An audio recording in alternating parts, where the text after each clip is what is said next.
Yeah, amoy pates, utak ipes.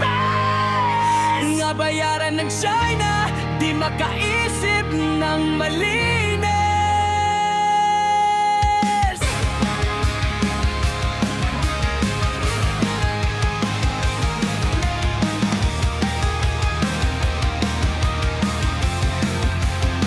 Tangahanga ng mga duda kaya ganyan ang ugali, tae-tae.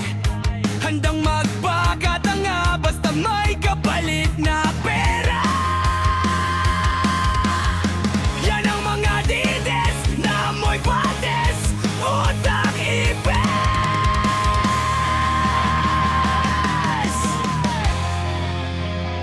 Matatabang sa keyboard, kala mo mato, pero kapag pinalagyan naglalaho parang bula. Ang mga kakay gutom sa pera ng China, inutil tulad ng amumulang pamilya Duterte. Puro yabang, walang ambag sa inang bayan.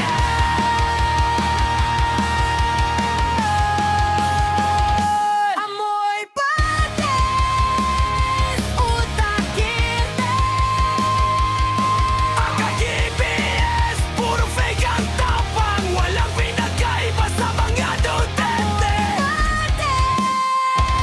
Utak mabayaran ng China, nilamon na ng maling sistema tulad ng mga amo nila.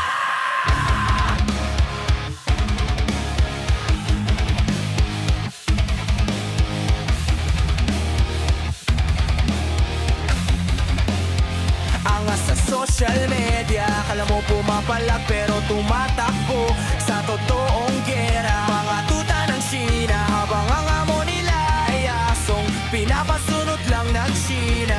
Pinita ang bayan, kapalit bariyat walakpak. Kaya ngayon, handa nilang ipasako pang Pinas. Pero wag ka andito, kaming namatingin, nagmamasid at handang ipaglaban ang inang bayan. Laban sa plano ng mga DTS na utak ipes. Itakwila